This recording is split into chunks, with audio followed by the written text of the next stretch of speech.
Europiada – didžiulė Europos tautų kultūrų tarpusavio pažinimo ir draugystės šventė. Europiada – linksmas, margas įvairiatautis festivalis. Tai tikra šventė akims, ausims ir širdims.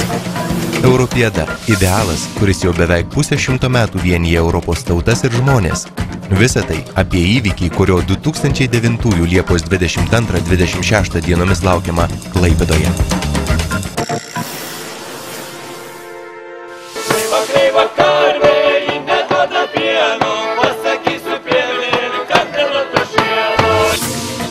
Europiada savo istoriją skaičiuoja nuo 1964-ųjų. Pirmąją įvairiatautę liaudies kultūrų šventę Antverpene surengė flamandas Monde Kloperis.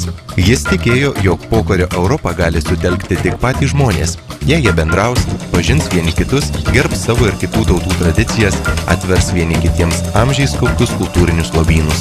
Laisva ir taiki Europa, kurioje sugyvena skirtingų tautų kultūros. Tokį moto skelbia ši šventė.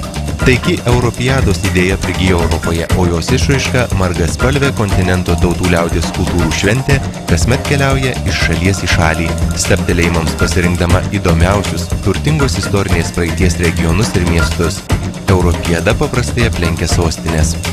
Į Klaipėdą atkeliaus jau 46-oji Europiada. Uostamiestis bus 25-asis miestas, sulaukęs garbės priimti šį renginį.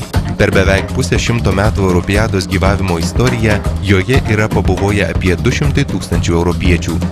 Į kasmetinę šventę susirenka maždaug 5 000 dalyvių – šokėjų, muzikantų, dainininkų, senųjų amatų puoselėtojų. Šventės dienomis miestai šeimininkai tampa didžiulę koncertinę aikštelę. Koncertai nuo ryto iki vakaro vyksta tiesiog gatvėse, aikštėse ir parkuose. Visas Europos tautų kultūrinis margumynas, kostiumų, dainų bei šokių grožis atsiskleidžia didžiuosiuose šventės atidarimo, uždarimo koncertuose, dainų vakare. Juose savo kultūrą pristato kiekviena šventėje dalyvaujanti valstybė bei jos kolektyvai. Europiados kulminacija – paradas. Dovana publikai, kuri turi unikalią galimybę per kelias valandas pamatyti visus iki vieno šventės dalyvius. Garbė miestui, garbė šaliai, jei juos kasmetiniam stabtelėjimui pasirinko unikali ir nepakartojama šventė. Po 5 dienų siautulio, išlydėdama šį margaspalvį reginį ir jo dalyvius, kiekvienas miestas viliasi, jog Europiada į jį ir vėl sugrįš, vėl stebint savo energiją, grožiu, tūkstančiais geranoriškų veidų. Visur, kur jau svečiavusi Europiada, ji buvo pripažinta įdomiausių tos vietos renginiu.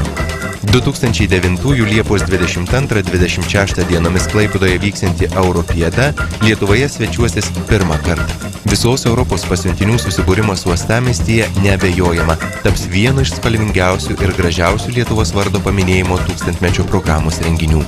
Daugiau informacijos apie pasirengimą lietuviškajai Europiadai tinklapyje www.europeade.lt.